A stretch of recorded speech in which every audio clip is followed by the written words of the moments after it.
atau hadis apa itu? Hadis, Bapak.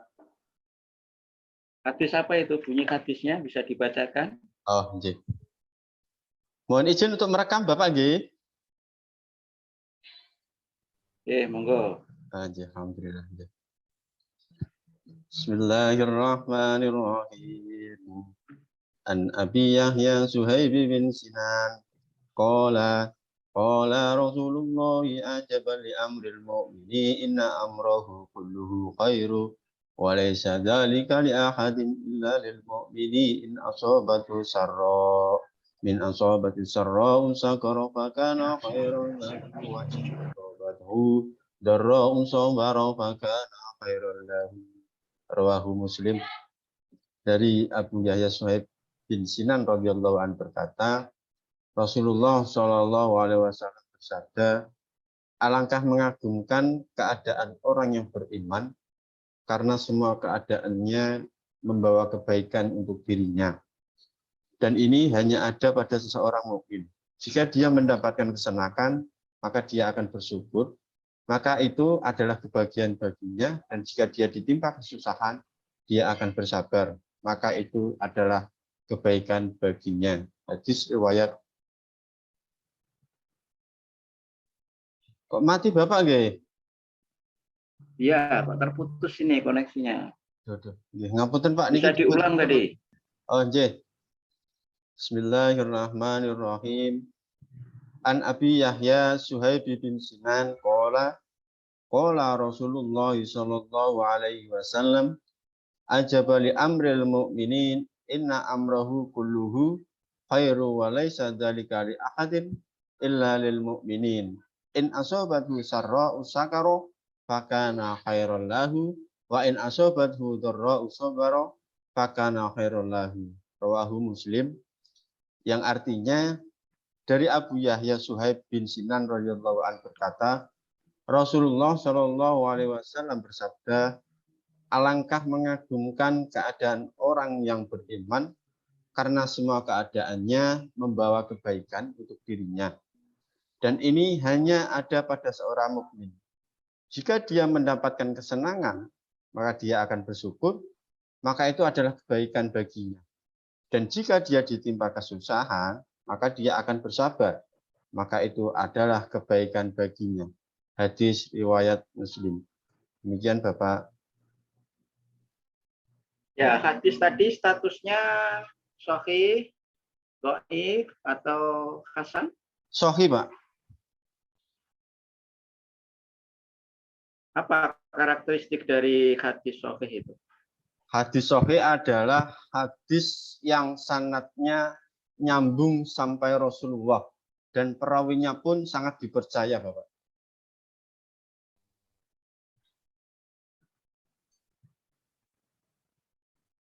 Terus karakteristik berikutnya, selain bersambung sanad, perawinya terpercaya, karakteristik lainnya apa? Tidak terdapat kejanggalan-kejanggalan di dalamnya, Bapak. Apa itu? Bentuk kejanggalan, contohnya apa itu? Contoh kejanggalan itu apa? Misalkan mulai dari bentuk lafadznya, Bapak, lafadznya, kemudian perawinya juga sangat dipercaya, Bapak.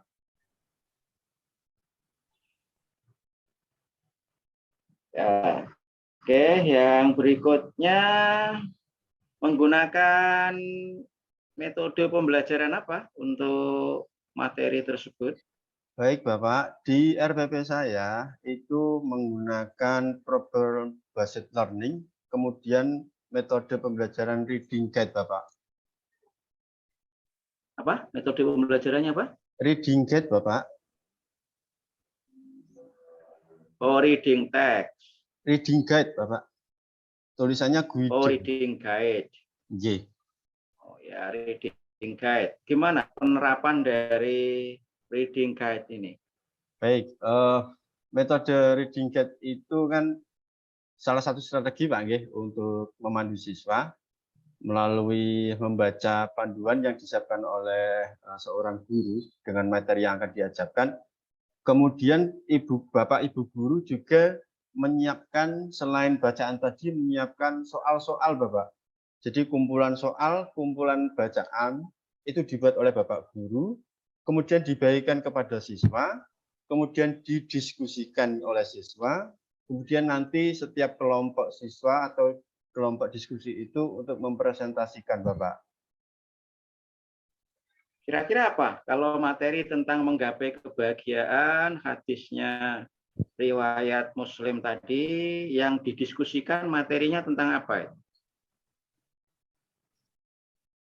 Menyimpulkan Bapak dampak sikap optimis dan sabar, kemudian untuk RPP saya ini saya tampilkan studi kasus Bapak, bahwa setiap ada peristiwa ini, maka nanti oleh siswa-siswa itu didiskusikan Bapak.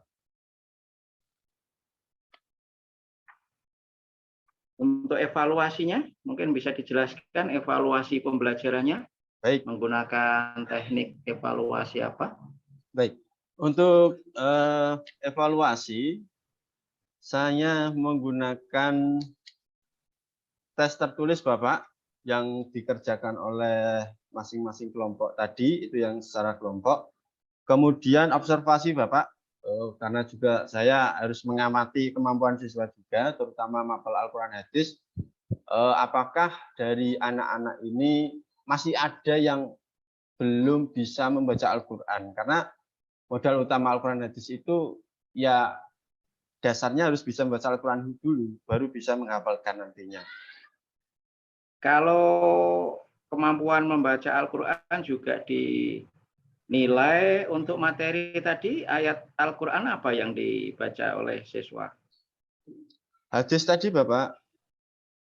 Oh, hadis. Tadi kan bicaranya yang disampaikan kan Al-Quran. Nah, kalau Al-Qurannya apa? Ada enggak ayat Al-Quran yang disampaikan? Ada Bapak. Dibacakan oleh siswa? Ya. Ada Bapak. Jadi untuk di materi pembelajaran saya tidak hanya hadis saja, tapi ada petikan surat juga Bapak, surat Al-Luqman memiliki yang bunyinya inna fi dzalika laayatin likulli sabarin syakur. Sesungguhnya pada ayat yang demikian itu benar-benar terdapat tanda-tanda kekuasaan Allah bagi setiap orang yang sangat sabar dan banyak bersyukur. Quran surat Luqman ayat 31. Itu ayat Al-Qur'annya Bapak.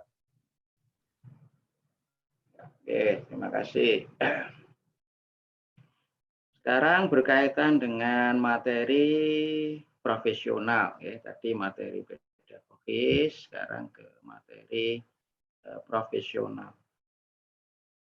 Materi hadis, ya. Selama ini ada pembahasan mengenai fungsi hadis. Fungsi hadis terhadap Al-Quran itu apa saja, ya? Fungsi hadis terhadap Al-Quran. Mungkin bisa dijelaskan. Baik Bapak, fungsi hadis terhadap Al-Quran itu sebagai penjelas Bapak. Yang pertama sebagai penjelas dari Al-Quran, bahwasanya apa yang disebut dengan kalam Allah itu tidak semuanya bisa dimengerti dengan apa adanya lafaz itu, maka kemudian muncullah hadis. Nah, hadis di sini merupakan fungsi sebagai menjelaskan atau penjelas ayat-ayat Al-Quran yang masih bersifat umum Bapak, yang sulit untuk diartikan Bapak. Sekedar contoh fungsi penjelas ini, mungkin bisa diberikan contohnya, hadis yang berfungsi sebagai penjelas. Baik, mungkin ada di hadis riwayat Bukhari Bapak, di situ ada penjelasan mohon maaf, kalau di Al-Quran, kalam Allah itu mungkin tidak dijelaskan secara spesifik untuk sholat 5 waktu Bapak. Jadi di Al-Quran itu tidak, mohon dikoreksi Bapak jika saya salah, di Al-Quran itu tidak dijelaskan secara spesifik bahwa kita wajib sholat 5 waktu, baik itu zuhur, asar, maghrib, isya, dan subuh. Nah, kemudian di hadis itu dijelaskan, kalau tidak salah di hadis riwayat Bukhari, di situ sudah dijelaskan secara spesifik, Ya, oke, terima sholatlah kasih. Saya kalian kira kalian melihat aku sholat. Beripun Bapak? ya, oke. Saya kira untuk contoh fungsi penjelas sudah. Fungsi Nggih. berikutnya apa? Fungsi hadis yang kedua apa? Fungsi hadis yang kedua sebagai penguat, Bapak. Penguat pernyataan-pernyataan yang ada di dalam Al-Quran sebagai penguat. Jadi misalkan di Al-Quran itu ada ayat yang sifatnya masih umum atau belum terlalu kuat, kemudian di dalam hadis dijelaskan juga, Bapak, lebih kuat lagi, seperti itu.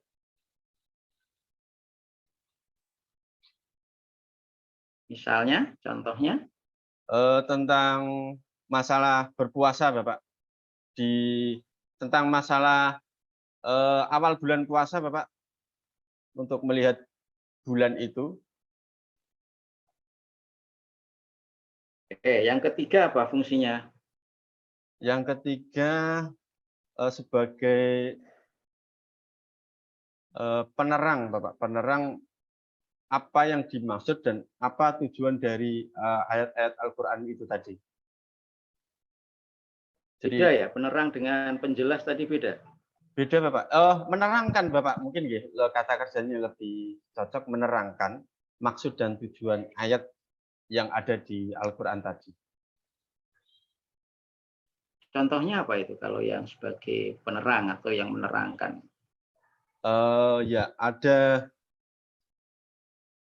contohnya. Sebagai penerangnya ada di salah satunya di surat At-Taubah, Bapak, di ayat 34, Bapak, di ayat 34 itu ada ayat yang berbunyi, hai orang-orang yang menyimpan emas dan perak kemudian tidak membelanjakannya di jalan Allah, gembirakanlah mereka dengan azab yang pedih. Kemudian dari ayat itu diperjelas atau diterangkan lagi dengan maksud dan tujuan ayat tersebut di hadis riwayat Baihaqi, yang artinya Allah Subhanahu wa taala tidak mewajibkan zakat kecuali supaya menjadi baik hartamu yang sudah dizakati. Perkataan Bapak. Ya, kalau menurut mazhab Syafi'iyah itu fungsi ketiga adalah fungsi tasyri', ya, menetapkan ketentuan hukum Betul, Bapak. yang Ya, tidak ditemukan di dalam Al-Qur'an. betul Bapak. Ya, betul, setuju saya, Bapak. Ya, itu tentang fungsi tasyri' ya, misalnya larangan mengkonsumsi daging binatang buas, itu di dalam Al-Qur'an tidak ada. Ya, tapi dalam hadis disebutkan naha Rasulullah an akli kulli bin minasiba wadi mikhlabin minal tuyur. Sehingga menurut mazhab Syafi'iyah mengkonsumsi daging binatang buas seperti serigala atau mungkin seperti harimau itu diharamkan, ya, fungsi tasyri'. Yang berikutnya kalau jenis-jenis atau macam-macam hadis bisa dijelaskan jenisnya, macam-macam hadis. Baik, hadis ada hadis sahih, Bapak. Ada hadis dhaif. Hanya dua, sahih, dhaif, ataukah ada jenis lain?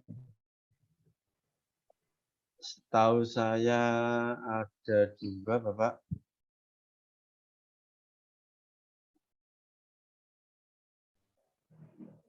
Hadis Ya, sahih, menurut dhaif. Imam At-Tirmidzi misalnya selain sahih,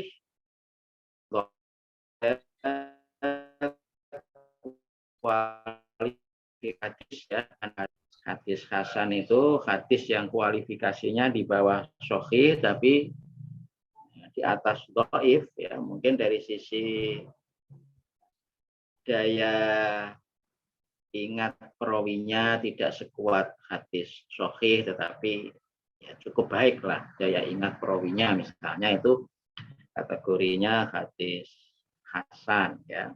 Oh iya Pak, ada Ada jenis hasan. hadis hasan. Nggih, betul. Nggih. Kalau dilihat dari sisi jumlah perawi, apa jenis-jenis hadis itu? Kalau dari Jumlah perawinya. perawi ada hadis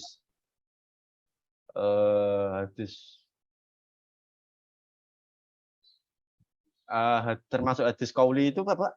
Mohon maaf, ada hadis fi'li. Itu kalau dari sisi Yang takriri apa ya? Ya, itu dari sisi jenis hadis yang disampaikan oleh Nabi atau yang bersumber dari Nabi, itu ada yang qauli, ada yang fi'li, ada yang takriri. Tapi kalau dari sisi jumlah perawi itu ada hadis mutawatir, Oh, nggih, Bapak ini. ada hadis ahad, ada lagi yang menambahkan hadis masyhur ya, tengah-tengah antara mutawatir dan ahad. Nggih. Itu dilihat dari sisi jumlah perawi. Yang termasuk hadis aziz itu terakhir, kenapa? Hadis aziz itu juga termasuk di macam Ya, ada yang menambahkan juga hadis aziz ya. Oh, okay, okay. Ya, masyhur atau aziz ada juga yang menambah. Sekarang dari si Al-Qur'an sekarang berkaitan dengan materi profesional untuk materi Al-Qur'an. Okay. Ada konsep muhkam dan mutasyabih ya ketika kita mempelajari ulumul Quran. Apa yang dimaksudkan dengan konsep muhkam mutasyabih atau muhkamat mutasyabihat? Mungkin bisa dijelaskan? Baik Bapak, mohon izin menjelaskan. Untuk ayat muhkam itu ayat yang sudah jelas penafsirannya di dalam Al-Quran. Sedangkan ayat mutasyabihat itu ayat yang masih samar dan butuh penafsiran yang lebih mendalam lagi. Jadi Bapak, jadi ada contoh yang mutasyabihat, contoh ayat yang mutasyabih atau mutasyabihat bisa dicontoh. Ayat mutasyabihat itu ada di saya kok lupa ayatnya Pak, tapi insya Allah saya paham anunya, hafal anunya. Qul ya ibadiyalladzii asrafu ala anfusihim itu Pak. Itu yang mutasyabihat Bapak. Jadi butuh penafsiran atau pentakmilan yang lebih Bapak. Ya, ayat tentang Ya'juj dan Ma'juj ya misalnya, atau ayat Fawatihus Suwar ya, misalnya Alif Lam Mim. Alif Lam Ra. Contoh ya.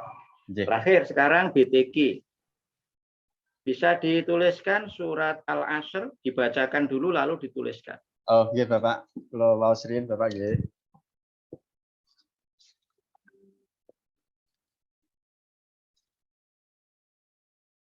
A'udzu billahi minasy syaithanir rajim.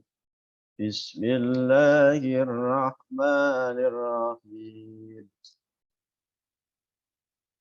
Surat apa Pak tadi Pak? Maaf. Saya kok lupa. Al-Asr. Al-Asr. Al-Asr itu wal asri ya.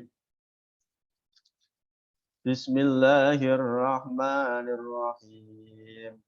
Wal 'asri innal insana lafi khusr illal ladzina amanu wa 'amilus sholihati wa tawasaw bil haqq wa tawasaw bil haqqi wa tawasaw bis sabr. Shadaqallahul adid. Ditulis Bapak nggih? Ya, monggo Oh. disalin, tuliskan.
Ya, saya kira cukup sedapatnya saja. Oh, nggih Bapak, nggih.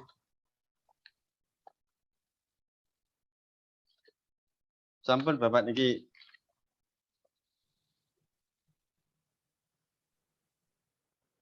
Oh ya, oke, makasih. Nggih, sami-sami Bapak. Untuk RPP menggapai kebahagiaan tadi kelas berapa? Kelas 7 Bapak. Kelas 7. Ya. Oke, terima kasih. Nggih, Saya kira sami-sami cukup. matur suwun Bapak.